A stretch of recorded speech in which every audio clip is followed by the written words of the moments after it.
Պարոն Սարգսյան հայտ եք ներկայացրել մասնակցելու ազգային ժողովի ընտրություններին, քարոզարշավի այս փուլում քաղաքական ուժերը հիմնականում ներկայացնում են խաղաղության, անվտանգության առումով իրենց ծրագրերը, թե ինչ մեթոդներով են Հայաստանում ապահովելու խաղաղություն ու կայունությունը, դուք ինչ եք առաջարկում ընտրողներին։ Նախ այդ ուժերը բոլորը ստում են այդ խաղաղությունը, որ իրանք ներկայացնում են, ոչ մի բանով իշխող ուժից չի տարբերվում, նույնիսկ կարգախոսներն է նույնը, նույնիսկ խաղաղության գաղափարն է նույնը։ Մեր մոտ մենք մեր ընտրողին չենք խաբում, մենք արդեն կանգնած ենք պատերազմի եզրին եւ մենք խոսք ենք տալիս, որ այդ պատերազմը մենք վարելու ենք հարևանի հողի վրա, ոչ թե մեր հողի վրա, եւ մեր զինվորները էլ չեն զոհվելու։ Մենք վաղուց առաջարկել ենք բերել մասնավոր բանակներ, նույնիսկ 44-օրյա պատերազմից առաջ մենք առաջարկել ենք եւ առաջարկը մերժվեց եւ օրենք ընդունվեց, որ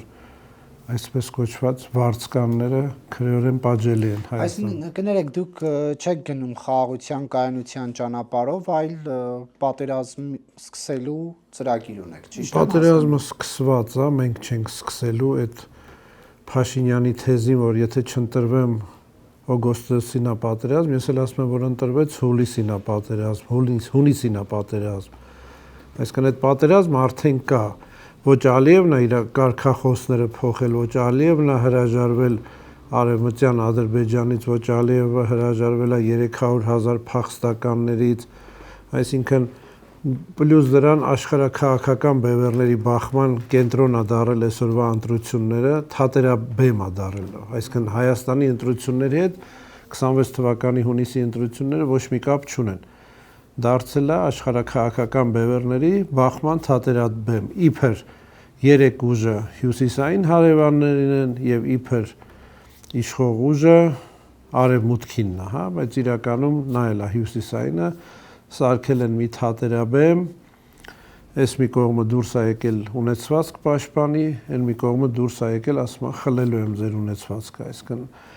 ազգի շահ, երկրի շահ, հայ ազգի շահ ոչ միտեղ չկա այս ընտրություններում այս ուժերի մեջ, որը որ իրանք ասենց կառավարված ձևով տանում են իբր բարձր լիգա եւ առաջին լիգա եւ երկրորդ լիգա, հա, մենք խաղաղություն, իհարկե բոլորն է խաղաղություն են ուզում, նամանավանդ ով մի փոքր ռազմական գիտություններ ունի, հասկանում է, որ պատերազմի դեպքում առաջին բեռը ընկնում է հենց իրենց վրա, բայց չպետք է վախենալ այդ պատերազմից եւ չպետք է ժողովրդին էլ խաբել, թե պատերազմ չի լինելու եւ հետո էլ գալ ու ժողովրդին համոզել, որ եթե զիջում չանենք, պատերազմ է լինելու։ Պարոն Սարգսյան, ինչ մասնավոր բանակի մասին եք խոսում խաղաղությունն ապահովելու համար, այսինքն նոր բան եք ուզում ստեղծել։ Մենք նոր բան 44 օրից առաջ ենք առաջարկել, այո, նոր բան ստեղծել, իհարկե մեր բոլոր ծրագրերը այս երկրի համար know-how են եւ հասկանում եք, երբ որ զոհվածի անհետ կորածի ծնողը լսում է, որ 44 օրյա պատերազմի ժամանակ իր տղան կարող էր չզոհվեր, իր տղան կարող էր անհետ կորած չլիներ, այդքանը հասկանում է, որ կային մարդիկ, որ եկել եւ առաջարկել են, օրը 100 զոհ ենք տալիս, եկեք չտանք, եկեք բերենք պրոֆեսիոնալ բանակի կադրեր, վարձու բանակներ եւ այդ մարդկանց օգտագործենք։ Դուք հիմա ընտրվելու դեպքում դա իրագործելու եք, որտեղից եք բերելու։ Հիմնականում աֆրիկյան երկրներ, Շրի Լանկա, Ֆիլիպին, մեր բոլոր քրիստոնյա համակիրները, Շրի Լանկայում այդքան էլ քրիստոնյա չեն, բուդդիստներ են։ Աֆրիկացիները կարծում եք պատրաստ են հանուն Հայաստանի իրանց կյանքը զոհել։ Հանուն Հայաստանի, հանուն գաղափարի, հանուն վճարի, բայց միայն վճարը չի, եթե միայն վճարն է, դա նրանց սարքում է վարձկաններ եւ Աֆրիկացու շահը ո՞րն է հանուն Հայաստանի զոհվելու գաղափարը ո՞րն է։ Քրիստոնեական գաղափարները Աֆրիկացու շահը ո՞րն է, որ ասենք Իրաքում Ամերիկայի համար է կռվում, կամ Շրի Լանկացու շահը ո՞րն է, որ Իրաքում Ամերիկայի համար է կռվում։ Այսինքն դուք այս ավանդական աշխարհաքաղաքական կենտրոնների հետ համագործակցություն չեք ունենալու, այլ լրիվ այլ ուղղություն եք ընտրում՝ Ռուսաստան, Իրան, Եվրոպա, Ամերիկա։ Ես չեմ հասկանում այդ ավանդական քաղաքակենտրոնը։ Դուք նկատի ունեք այն մարդակերների աղանդը։ Մարդակերների աղանդ, հա, որ ժողովուրդը ընտրել է ինչ-որ ղեկավարներ, բայց դուրս է եկել, որ նույն հին բաբելոնյան մարդակերների աղանդն ենք ընտրել, որից որ մեր հայք նահապետը հրաժարվել եւ թողել Բաբելոնը, հեռացել էր հարկական բարձրավանդակ։ Մենք Գործակցություն չի լինելու այդ կենտրոնում։ բոլոր կենտրոնների հետ գործակցություն լինելու է, հիմա էլ կա գործակցություն, այն որ 30 տարի շահած էինք, էլի կար գործակցություն, բայց գործակցություն զիջումներով կամ գործակցություն առանց հայ ազգի շահի չի կարող լինել։ Այսօր մեր իշխանությունները եւ ընդդիմությունները ոչ ոք հայկական շահ չի էլ ներկայացնում, նրանք չեն էլ խոսում հայկական շահից։ Ոչ իշխանությունն է այսօր հայկական շահից խոսում, ոչ ընդդիմությունը։ Խոսում են Ռուսաստանի շահերից, խոսում են Պարսկաստանի շահերից, խոսում են բոլորի շահերից,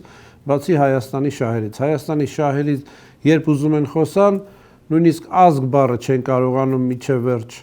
արտահայտել եւ սկսում են ժողովրդին վախեցնել։ Եթե այսպես ասենք, պատերազմ է լինելու։ Եթե այսպես ասենք, Պուտինը պատժելու է։ Եթե այսպես ասենք, Պարսկաստանը մեզ պատժելու է։ Պետք է ասենք, էլ տեղ չկա։ Այս ժողովրդին սենց խափելով, այս 30 տարի խափելով, փող աշխատելով, Արցախը մեկ օրվա մեջ հանձնելով, այդ ճանապարհը արդեն հայ ազգը հասկացել է, այդ ճանապարհով պետք է չգնա։ Կներեք, մեկ հստակեցում, անվտանգության մոդելի, ձեր մոդելը վարձկաններին Հայաստան բերելն է, Ոչ միայն վարձկաններին, վարձկան բառը մի քիչ, ասենք մասնավոր բանակներ, մասնավոր բանակ ստեղծելն է։ նոր տեխնոլոգիաներ, անվտանգության ծրագիրը մոտ 1200 էջից ավել է գրված, նոր տեխնոլոգիաներ, մասնավոր բանակներ, հասկանում եք, ինչ իմաստ ունի այսօրվա այս 18 տարեկան երեխային պահել սահմանի վրա, երբ որ չկա բուֆերային գոտի, աշխարհում արդեն չկա բուֆերային գոտի, ԱԹՍ-ների օգտագործման պարագայում էլ չես կարող ունենալ բուֆերային գոտի, չես կարողանալ ունենալ հանկարծակի հարվածի պաշտպանություն, այսինքն բոլոր երկրները հանկարծակի են հարվածում, առաջին հարվածը, քո գործը առաջին գիծը հաշվարկ ունենալ թշնամու հարձակողական զենքերի մասին ինֆորմացիա ունենալ եւ առաջի հարվածից փորձել պաշտպանված լինել բարձր տեխնոլոգիաներով եւ ելի եմ ասում վարձու բանակները անպայման պետք է Հայաստանը կիրառի։ Մենք մարդկային ռեսուրսի լուրջ խնդիր ունենք, շատ լուրջ խնդիր ունենք եւ եթե ֆուտբոլի թիմը կարողանում է մասնագետ բերի, որ թիմը զարգացնի, ապա պետությունը պետք է դիմի այդ մեթոդին, բերի բարձր մակարդակի ռազմական մասնագետներ, որպեսզի մեր բանակը զարգանա եւ սովորի դրանցից։ Մոտ քանի հոգու եք բերելու, հաշվի առնելով նաեւ մեր բնակչության թիվը, մտավախություն չկա, որ ժողովրդագրական առումով կարող է խախտում առաջանալ։ Ոչ, վարձու բանակայինները չեն գալիս եւ մնում, վարձու բանակը նայած ինչ առաջադրանք է։ Միջև 80,000 նայած առաջադրանքից, եթե պաշտպանողական ավելի քիչ, եթե ազատագրական միսիա է ավելի շատ, նայած առաջադրանքից։ Բերելու եք Հայաստանը պաշտպանելու համար, թե այլ գործընթացներ։ Ասեցի, նույնիսկ ազատագրման համար։ Արցախը, Նախիջևանը։ Պարոն Սարգսյան, դուք ըստ այս ձեր դիրքավորումից պարզ է դառնում, որ չեք համագործակցի ոչ իշխանական թևի, ոչ ընդդիմադիր թևի քաղաքական գործիչների հետ։ Ընդդիմադիր ում նկատի ունեք։ Իշխանականի հետ միանշանական չենք համագործակցում, միանշանակ է դա։ Քիչ թե շատ շանսեր ունեցող ընդդիմադիրների հետ Ռոբերտ Քոչարյան, Սամվել Կարապետյան, Գագիկ Ծառուկյան։ Ռոբերտ Քոչյանը շանս ունի։ Ես շատ տարբեր հարցումների ունի։ Ես շատ եմ կասկածում։ Երբ որ դնում ես այդ ձեր ասած ուժերին եւ Նիկոլ Փաշինյանին, Նիկոլ Փաշինյանը 70% ձայն է տանում։ Գագիկ Ծառուկյանը եթե 4%-ի հնարավորություն ունենար, չէր բերի 4 կուսակցություն մտցներ իր մեջ եւ հանդես գար ոչ թե դաշինքով, այլ հանդես գար մեկ ուժով։ Օրենքի բաց թողում կա։ Այսինքն կուսակցությունը իր մեջ մտցրել է մի քանի կուսակցությունների, Սուրենյան, Թևանյան, բայց հանդես է գալիս կուսակցությունը, ոչ թե դաշինքով։ Դա ես համարում եմ օրենքի բաց թողում եւ իշխանությունն էլ դա թույլատրում է։ Եթե Ծառուկյանը այտենց շանս ունենար, նա պետք է հանդես գար դաշինքով։ Եթե նա այդքան վստահ էր, որ անցնելու է շեմը, ինձ թվում է նա պետք է հանդես գար դաշինքով, բայց 4 կուսակցություն հավաքած Նոյան Տապան անունով հանդես է գալիս կուսակցությունով, այլ ոչ թե դաշինքով։ Չեք համագործակցի ոչ մեկի հետ։ Ես նրանց ընդդիմություն էլ չեմ համարում, նրանք համակարգի վերարտադրում ուրիշ դեմքով, ժողովրդին ասելիք չունեն, տալիք չունեն, այս ժողովուրդը հոգնել է դրանցից, ամենաատված երևի քաղաքական գործիչների անուններն եք տալիս, հասկանում եք, այն Ծառուկյանը 21 թվականի ընտրություններին գնաց ժողովրդին ասաց, եթե ինձ չընտրեք, ձեր խաղողը չեմ առնելու, Կրեմլն էր դարը, սանկցիա եւ չարավ, մթերում չարեց ժողովրդի բերքը փչացավ։ Այս մեկը ես խոսք չունեմ Քոչարյանի մասին, ընդհանրապես խոսք չունեմ։ Մարդ որ դուրս է գալի, ասում է հարց են տալի քաղաքական սպանություններից, ասում է ինչ է քաղաքական, ասում մարդիկ քաղաքականությունով չեն զբաղվել։ Այսինքն որ սպանել են ոչինչ,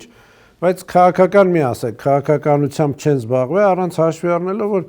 քաղաքական սպանությունները դա դրդումներն ու պատճառներն են, անպայման չի մարդը քաղաքականությունով։ Այս մեկն էլ եկել է այնտեղ ազգանունը Յանովա վերջանում, ռուսները բռնե ասել են պետք է եթաս հարց լուծես, եկել է իր ունեցվածքն է պաշտպանում։ Դուք ըստ էության կրկնում եք Նիկոլ Փաշինյանի ասածները ընդդիմադիր։ Ես կասեի Նիկոլ Փաշինյանն է մեր ասածները կրկնում։ Եթե հետևեք ով է առաջինը ասել, հետո ով է կրկնում, ես կասեի որ Նիկոլ Փաշինյանն է մերը կրկնում։ Դուք նաև ձեր հարցազրույցներից մեկում իրենց անվանում էիք վերջին հարցազրույցներից մեկում եռագլուխ հրեշներ, հա, նույն Նիկոլ Փաշինյանի Ես ասել եմ եռագլուխ հրեշ, Նիկոլը ասում է եռագլուխ կուսակցություն։ Դուք ավելի վաղ եք ասել, Նիկոլ Փաշինյանն Այո, եթե հետևեք կտեսնեք որ այո, ես ավելի վաղ եմ ասել։ Սոցիալ-տնտեսական ոլորտում ինչ փոփոխություններ եք բերելու, աղքատությունը ինչպես եք հաղթահարելու, տնտեսությունը ինչպես եք զարգացնելու, հատկապես որ դուք պատերազմի տրամադրություն ունեք, Ադրբեջանից տարածքներ պետք է ազատագրեք, դրա ֆոնին ինչպես կարող։ Նարեկ ջան, ուրեմն հեսա տնտեսությանը կանցնեմ, պատերազմի մտադրություններ ես էլ եմ ասում, ոչ թե մենք ունենք, այլ մեր հարևանը ունի, եւ նա երբեք չի հրաժարվում։ Նախավերջի իր հարցազրույցի ժամանակ Էլինը շեշտեց, որ եթե չանեն, մենք կստիպենք իրենց բացել։ Երբ որ հարցեր տրվում օթային տարածքից, նա ասաց մենք չենք էլ հարցնելու, այսինքն այդ մարդը անուններ է փոխում բնակավայրերի, նա պատերազմի տրամադրությունից չի էլ հրաժարվել։ Հիմա մենք վախենանք ու ասենք զիջումների են գնալու, քանի որ Ալիևը չի հրաժարվում իր կարգախոսներից, ոչ սխալ է։ Հիմա տնտեսականը։ Չէ, գնանք եւ մի հարց էլ, այսինքն այս խաղաղության պայմանագրի նախաստորագրված տարբերակը TRIP-ը դուք չեղարկելու եք։ Չէ, մի րոպե, խաղաղության պայմանագիր նախ չկա, կա intentions, հա, մտադրությունների։ Այդ մտադրությունները, ասենք, ոչ մի իրավական կամ ոչ մի այլ ազդեցություն չունեն։ Այսինքն բանակցությունների առարկա չեք դարձնելու այդ համաձայնեցված կետերը։ Ուրա ով է տեսել այդ համաձայնեցված կետերը։ Հրապարակվել է ԱԳՆ կայքում։ Քանիսն է այդ կետերից, որ Ալիևը այնտեղ ավելի շատ կետեր է ասում, որ մենք չենք տեսնում։ Մենք չունենք այդ ինֆորմացիան։ Կվերաբանակցեք, թե ձեր կետերը կառաջարկեք։ Մեր կետերը անպայման, որը բխելու է Հայաստանի շահերից։ Հիմա տեսեք, ինչ վերաբերում է TRIP-ին։ Միշտ ապա շրջափակումը դրվում է հաղթող ուժի վրա։ 30 տարի մենք ձախողեցինք։ Մենք չկարողացանք ապա շրջափակում ստեղծել կամ չուզեցանք։ Հիմա Ադրբեջանն էլ է ձախողվում։ Էլի մի քանի տարի էլ ինքը կձախողվի։ Իհարկե, ապա շրջափակում պետք է լինի։ 4 միլիարդ մարդ կապնվելու է այդ ուղղությամբ։ Տրամպի ուղին մենք ողջունել ենք, քանի որ որոշ ժամանակով Ալիևի, ասենք, թե ներքին, թե արտաքին բառապաշարը փոխվել էր այդ TRIP-ի ճանապարհով, հա, այսինքն այն որ ինքը ասում էր Սյունիքը գրավելու ենք, որոշ ժամանակ զսպա շապիկ առաջացավ, բայց հետագա զարգացումները չենք կարող։ Հիմա գանք տնտեսականին։ Տնտեսականը մենք միակ կուսակցությունն ենք, որ առաջարկել ենք ժողովրդի բեռը թեթևացնել, նախ առաջի որոշումը մեր լինելու է անվճար քաղաքային տրանսպորտ, եւ գույքահարկերի ամբողջական զրոյացում։ Գույքահարկ չի լինելու։ Հետո ոչ մեկ չի վճարելու։ Ոչ ոք չի վճարելու գույքահարկ։ Մոնումենտում գեշ շքեղ առանձնատուն ունեցողը եւ մի 60 քառակուսի մետր ունեցող բնակարան ունեցողը ազատվում են գույքահարկից։ Հիմա ես կգամ այդ 3 տարում փուլային Հայաստանը սարքել ազատ էկոնոմիկական գոտի։ Հիմա ինչ վերաբերում է այդ առանձնատներին, որ այդ ծառերը կտրել են, ամեն մի ծառը մի զոհված հոգի էր, ուրեմն գանք սկզբից վաուչերային։ Մենք միակ ուժն ենք, որ ասում է վաուչերային այդ սեփականաշնորհումը ստեղծելու ենք հանձնաժողով եւ խոշոր ձեռնարկությունների եւ ստրատեգիական նշանակության ձեռնարկությունների այդ վաուչերային սեփականաշնորհումը կամ վերանայել կամ ընդհանրապես հանել, ստրատեգիականը վերացնել եւ վերադարձնել պետությանը։ Ինչ վերաբերվում է այդ ձեր ասած առանձնատներին, եթե կան առանձնատներ ու խախտումներ, բոլորը քանդվելու է, չի մնալու։ Այդ առանձնատները ոչ թե վերադարձվելու է, քանդվելու է։ Բուլդոզերով քանդվելու այդ առանձնատները։ Եթե կան խախտումներ, եթե կան օտարված ապօրինի հողեր, բոլորը քանդվելու է։ Ինչու՞, բայց գուցե պետականացվի։ Ինչ անես։ Պետությանը տաս ինչ անես։ Ինչ որ մյուս այդ պետությունն է մի հատ ուրիշ ծանոթի վրա գրի։ Հա, մենք չգրենք մեզնից հետո եկողը գրի։ Պետությունը այսքան շենք ունի, շենքը վերցնես ինչ անես։ Վաճառի գումարը մտցնի պետբյուջե եւ ու վաճառի։ Այդ նույն այս հաշված մարդիկ կարան առնեն այդ առանձնատները, այսինքն Հովիկ Աբրահամյանի ձեռից խլում են, Հովիկ Աբրահամյանը առնում է, հա, դա բանաձև է։ Այս ժողովրդին մենակ ճիշտն է փրկելու։ Այս սուտը չի փրկելու այս ժողովրդին։ Այս կեղծ բարերարներ, որ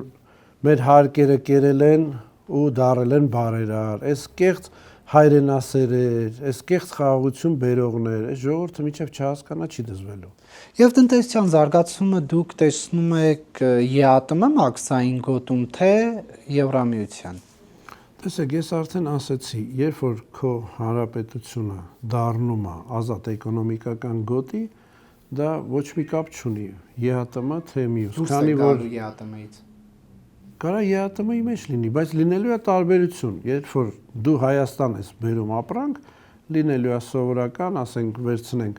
Դուբայի ձևը, հա, 5% մաքս, բայց եթե Հայաստանից դուրս է գնալու դեպի Ռուսաստան, տարբերությունը վճարվելու է։ Շատ եվրոպական երկրներ լինելով Եվրոմիության մեջ նույն ձևը, նույնիսկ Ֆրանսիան, Գերմանիան ունեն մաքսային տարբերություններ։ Չէ, բայց տեսեք, երբ որ այլ պետությունից ԵԱՏՄ մաքսային գոտի հայ գործարարները ինչ որ բան են ներկրում, իրենք բարձր մաքսատուրքեր են վճարում եւ Հայաստանի կառավարությունը պարբերաբար նրանց արտոնություններ է տալիս, որ դրանք չվճարեն, այսինքն եթե երբ է վերջի անգամ եղել, մեզ վաղուց այդ եվրոպական համակարգից հանել են։ Մի քանի տարի առաջ եղել է, հետո հանել են այդ համակարգից, վաղուց։ Տարբերությունը պետք է վճարես։ Եթե ԵԱՏՄ-ում եք, պետք է այդ մաքսատուրքերը վճարեն։ Հիմա ինչպես է այդ ԵԱՏՄ-ում լինելով այլ մաքսային գներ սահմանելու։ Ես ասացի, հիմա վերցնենք եվրոպական երկրներ։ Ֆրանսիան ունի իր գները, Գերմանիան ունի իր գները, կան եվրոպական կղզիներ ունեն իրենց գները եւ չի խանգարում։ Տարբերություն ես վճարում։ Նույնիսկ Անգլիայում, Մեծ Բրիտանիայում, երբ որ Brexit-ը չէր եղել, էլի տարբերություն էր։ Թեկուզ նա չէր մտնում այդ համակարգի մեջ մաքսային, բայց տարբերություն էր վճարում։ Պարոն Սարգսյան, հապկի հետ կապված ինչ պլաններ ունեք։ Ես մեր արտաքին քաղաքականությունը բևեռներից հրաժարվելն է, ստեղծել Հայաստանը Սինգապուրի պես մի երկիր, այսինքն լավ հարաբերություններ Չինաստանի եւ Արևմուտքի հետ, հա, Սինգապուրի բանաձևը։ Հայաստանը երբ բևեռներ ընտրել է, միշտ դժվել է եւ Հայաստանը պետք է ուղղակի դառնա կամուրջներ այս բոլոր ռեգիոնալ կոնֆլիկտների վերացման համար։ Տեսեք, բայց ազատորեն չեն թողնելու, որ դուք դա անեք, խեղդելու են, հա, որտեվ Ռուսաստանը չի ասելու, հա, ես սպասեմ դու մնա ԵԱՏՄ-ի մաս, էժան գազ տամ քեզ, քո ապրանքները բեր իմ երկրում ծախի եւ գործողություններ արա, որ դառնաս Սինգապուր եւ հետո ինձ ասես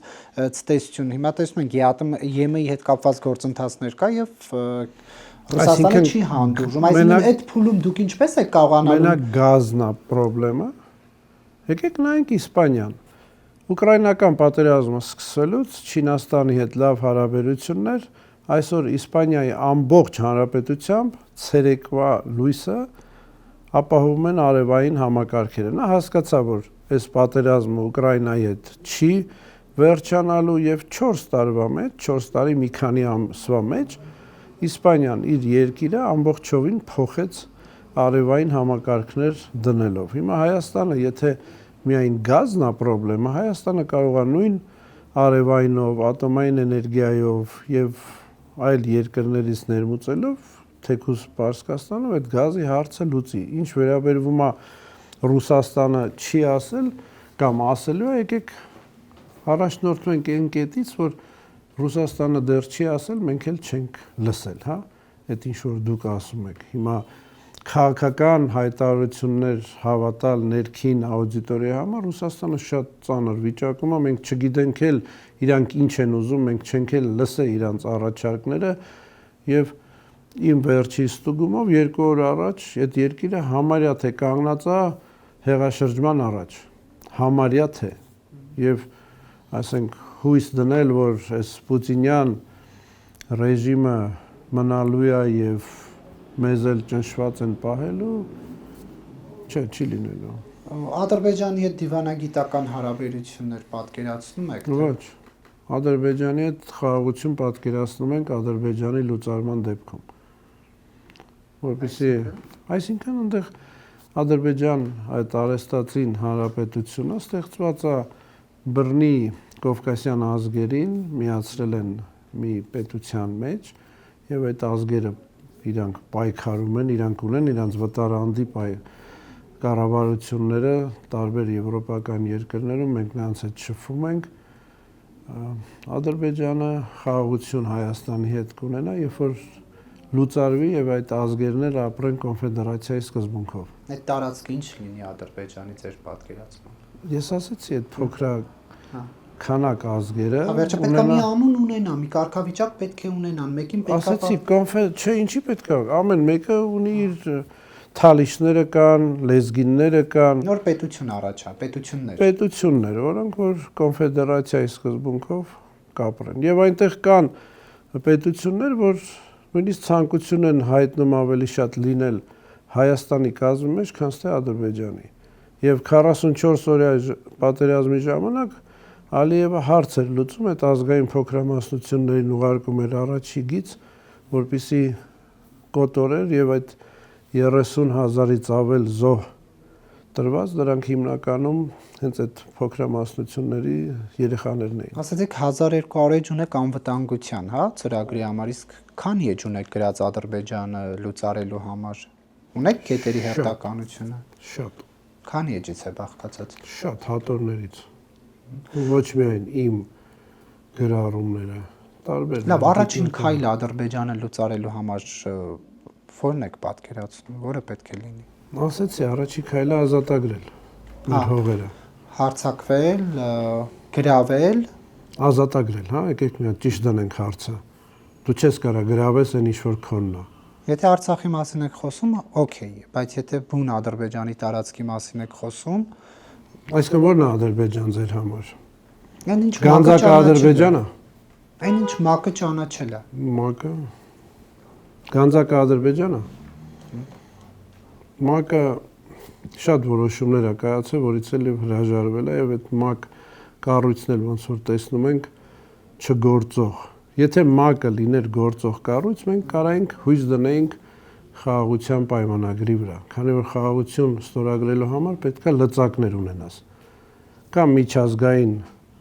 հարթակները պետք է գործեն, լինեն լծակ, որը որ չի գործում, մենք տեսանք Արցախի պատերազմ, Արցախի շրջափակում, նրանք հանդես էին գալիս միայն եւ միայն հայտարարություններով եւ կոչով։ Եվ Ալիևն էլ, ասենք, գնում է Եվրոպա, հարցազրույց է տալի, ասում է ես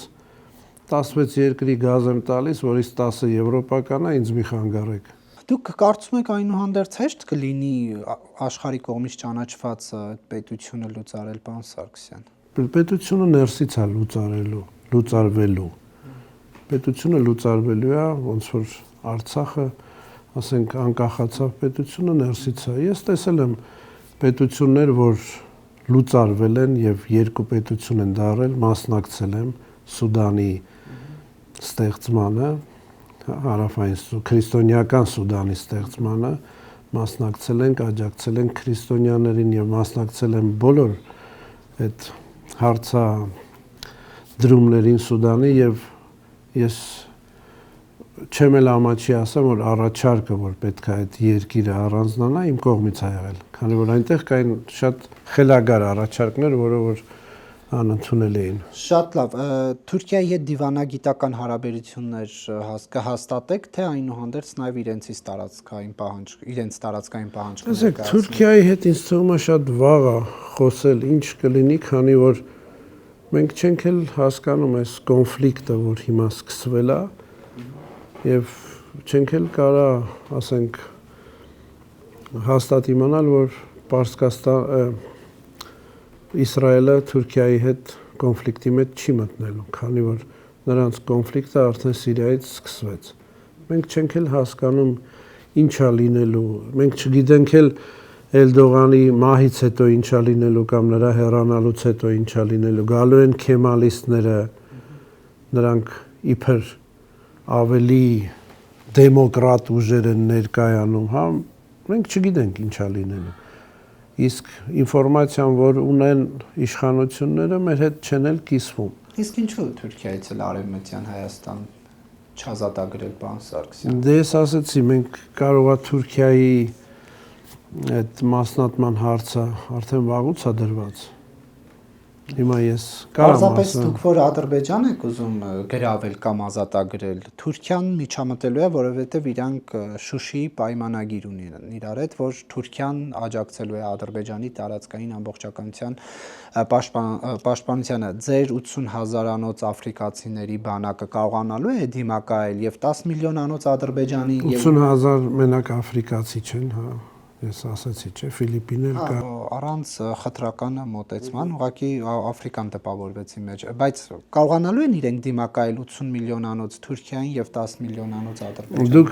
գիտեք ինչա նշանակում ասիմետրիկ պատերազմ։ Դուք հետևում եք, ասենք, Պարսկաստանի դեպքերին։ Ձեզ ինչ է թվում աշխարհի երկու ամենահզոր բանակները, ոչ թե միայն զենքով, տեխնոլոգիաներով, այլ նույնիսկ բյուջեով։ Տեսնում եք Պարսկաստանը ինչ ասիմետրիկ պատերազմ է։ Այսինքն ասիմետրիկ ինչ է նշանակում։ Դու էժան եւ խելոք մեթոդներով փոխում ես պատերազմի ճարտարապետությունը եւ էկոնոմիկան։ Այսինքն 30,000 դոլարանոց դրոնով Պարսկաստանը այսօր պարալիզացրել է ամբողջ GCC-ին եւ սննկացրել է։ Ոչ միայն պարալիզացրել, այլ սննկացրել է։ Այսինքն սննկացրել է դու եթե այսօր $1 միլիոն կամ 3 միլիոն դոլարանոց պատրիոտի հրթիռով խփում ես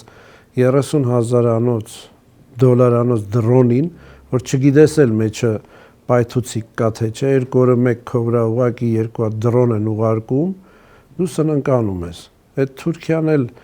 ասենք, եթե համեմատես Ամերիկայի եւ Իսրայելի բյուջեի հետ, նա ընդհանրապես ոչ մի բան է, նա շատ թեթև մի երկիր է։ Եվ Թուրքիան էլ ներսից շատ կոնֆլիկտներ ունի, հասկանում եք, Թուրքիան էլ այդպես հանգիստ չի կարող մտնել պատերազմների մեջ, քանի որ ունի ներքին կոնֆլիկտներ, ունի Հունաստանի հետ կոնֆլիկտ, այսինքն մի մտածեք, որ Ադրբեջանն էլ կամ Թուրքիան էլ այնց իրար սիրում են, այդ մեր շնորհիվ էր, որ մենք իրար ժողովրդի լեզվով ասած իրար գիրք ենք դրանց գցել։ Այն հանգուցյալի Զորի Բալայանի թեթև գրիչի գրածով, որ ադրբեջանցիները նույն թուրքերն են։ Եվ պարոն Սարգսյան, մի քանի հարց ձեր նախկին գործունեությունից մամուլը հրապարակումներ ունի ձեր մասին, որ 2005 թվականին փորձել եք հեղաշրջում կազմակերպել, ճիշտ։ Որտեղ։ Աֆրիկայի կողմերը, Քենիայում եւ։ Այսինքն մենք իշխանություն էինք ու մենք մեզ բան էինք անում։ Միջև իշխանություն լինելը։ Բայց մենք որ թվից ենք իշխանություն։ Մոյկի բակին որ թվից է իշխանություն, այսինքն հեղաշրջման փորձ չեք արել։ Հակառակը 3 հեղաշրջում ենք կասեցրել, լինելով հաղթանակած ուժ 3 հեղաշրջում ենք։ Որտեղ։ Քենիայում։ Թմրանյութերի վաճառքով եք զբաղվել ըստ հրապարակումների։ Դե տեսնում եք, մենակ թմրանյութ բառը լինի, վաճառել ես թե բռնել ես կապ չունի։ Ասենք, եթե ես ունեմ գովասանագրեր ՄԱԿ-ի գլխավոր քարտուղարից, ՄԱԿ-ի թմրադեղերի եւ հանցագործությունների կոմիտեի ղեկավարից, որ թմրադեղեր ենք ձերբակալել, ես մեր փողերով, ընտանեկան փողերով ստեղծել ենք Քենիայի DA, հա, Drugs Enforcement Agency, հականարկոտիկսը, քանի որ միջև մեր գնալը այդ երկրում թմրադեղերը երբ որ ձերբակալում էր ոստիկանություններից կորում էին։ Այդքան լավ բան եք արի, ինչ եք հետախուզման մեջ եղել։ Քենիայում։ Չէ, ձեզ արտաքսել են Դուբայ։ Դա զրպարտություն է, հետախուզության մեջ ոչ մի անգամ չենք եղել եւ նույնիսկ Հայաստանի Ինտերպոլի թուղթը հենց այսին վարույթի մեջ է, որտեղ որ գրած է, որ ոչ մի երկրում հետախուզման մեջ չեն եւ այլ երկրի անձնագրեր չունեն։ Զրպարտությունն է, մեզ չեն արտաքսել։ Որ թվականից եք Հայաստանում։ 2000 թվականից։ 2020 թվականից կներեք։ Շնորհակալություն, պարոն Սարգսյան, հարցազրույցի համար։ Ես եմ շնորհակալ։